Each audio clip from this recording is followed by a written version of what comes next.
बिस्मिल्लाहिर्रहमानिर्रहीम। मैं हूं स्पेन से शाहिद अहमद शाहिद।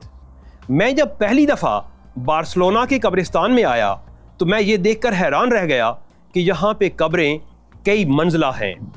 इस वक्त भी आप अगर मेरे पीछे देख रहे हो तो जिस जगह पे मैं खड़ा हूँ यहाँ भी दोनों अतराफ़ में 6-6 मनाजिल हैं जिनमें लोगों के प्यारे दफन हैं।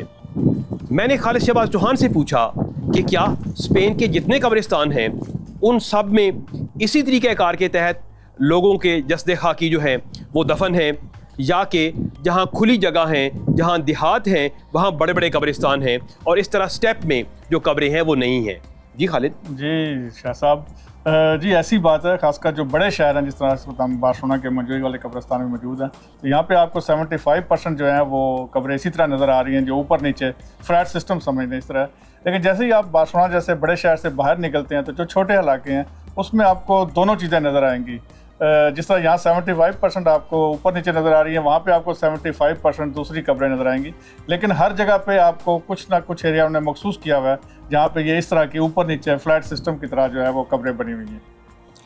यहाँ पे बड़े खूबसूरत फूल लोग रख के जाते हैं अपने प्यारों के लिए। फिर मैं देख रहा हूँ करीब से कि नंबर लगे हुए हैं और फिर नाम लिखे हुए हैं। तो क्या किस तरह से मरने वालों की कब्रें यहाँ पे उनको अलाट की जाती हैं, उनका कंट्रैक्ट होता है, कितने सालों का कंट्रैक्ट होता है, ये ज़रा वजाहत कीजिए इस बारे में। यहाँ पर जो नॉर्मली जो कब्रिस्तान होते हैं, ये बल्दिया जो भी उस इलाके की बल्दिया, इस तरह ये बल्दिया बार्सिलोना के ये उसके अंडर होता है, उसका प्रॉपर एक रिकॉर्ड होता है। जिस तरह आपने ये देखा कि हर कब्र पे एक नंबर लगा हुआ है, तो आप जैसे ही नीचे ऑफिस में आएंगे दफनाने से पहले, तो वो आपको जो भी जगह अलाट करेंगे उसका आपको नंबर दे देंगे, उसका प्रॉपर एक फॉर्म फिल करेंगे, जिस तरह से आम कोई भी डॉक्यूमेंटेशन है वो सारी तैयारी करेंगे और वो हमेशा के लिए उनके रिकॉर्ड में महफूज हो जाएगा।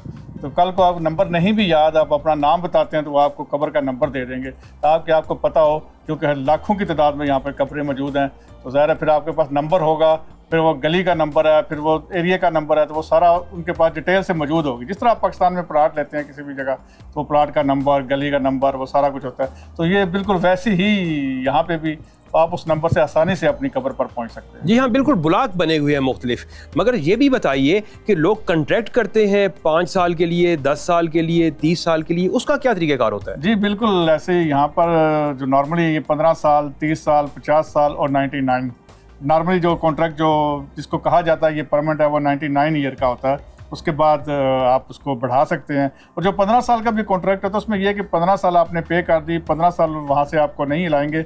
अगर 15 साल के बाद अगर कोई आपका जानने वाला, आपका कोई रिश्तेदार उसको रिन्यू कराता है तो वो फिर कब्र वहीं पे मौजूद रहेगी। उसको मज़ीद 15 साल के लिए आप जो है पेमेंट करें और वो उसका जो कॉन्ट्रैक्ट मज़ीद बढ़ जाएगा। लेकिन अगर 15 साल के बाद कोई आपका जानने वाला, कोई अजीज़ वहाँ पे नहीं आता तो उसको फिर खाली कर लिया जाता है। जिस तरह ये ऊपर मनाजिल हैं, क्या ज़ेरे ज़मीन भी इस तरह स्टेप बनाए गए हैं? नॉर्मली जो कब्रिस्तान यहाँ के हैं, जो स्पेन के, यहाँ पे क्योंकि इनके अंदर कोई इस किस्म की मजहबी नहीं है कि हमने ज़मीन में दफन होना है या ऊपर दफन होना है, बस जो है जिस्म को दफन करना होता है।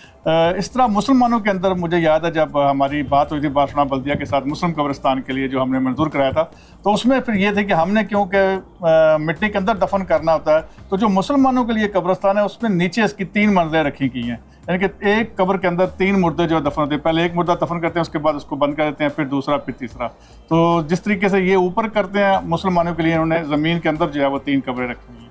खालिद, मैंने यहाँ पे एक सीढ़ी देखी है जो पड़ी है, उसका क्या मकसद है? वो जिस तरह ये ब्लॉक बने हुए हैं, हर ब्लॉक के साथ एक सीढ़ी रखी हुई है। वो ज़ाहिर है जिसकी अब जो कब्र नीचे, जिस तरह के आपके पीछे कैमरे में नज़र भी आ रहे हैं जो नीचे है, अब ज़ाहिर है जो सबसे ऊपर कब्र है वहाँ पे आम मरने का पहुँचना तो मुश्किल है। इसलिए वो सीढ़ी जो है वो जिसके साथ 2 पहिए लगे हुए हैं, आप उसको ईजी से मूव करके वहाँ ला सकते। अगर आपने फूल रखने हैं, वहाँ पर कोई चीज़ रखनी है, वहाँ पर दिया जलाना है, वहाँ पर दुआ पढ़नी है ऊपर जाके, तो वो सीढ़ी जो है वो उसके ज़रिए मूव करके वो आपको जगह जगह वो सीढ़ियाँ नज़र आ रही हैं। तो वो इसलिए कि आप आसानी से ऊपर जा सकते हैं। ये जो ब्लॉक है इसमें इतनी जगह मौजूद है कि जिसमें एक जस्ते खाकी जो है वो रखा जा सकता है बआसानी।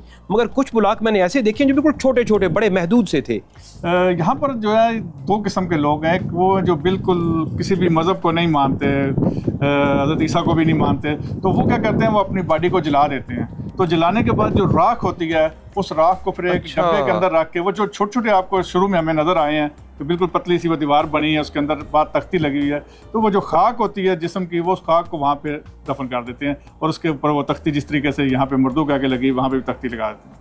नाजरीन, ये बड़ा नाजुक मौजू था जिस पे हमने बड़ी एहतियात के साथ कोशिश की है कि आपको कुछ मालूमात फराहम कर सकें। शहर खामोशा से इजाज़त दीजिए। अल्लाह हाफिज़।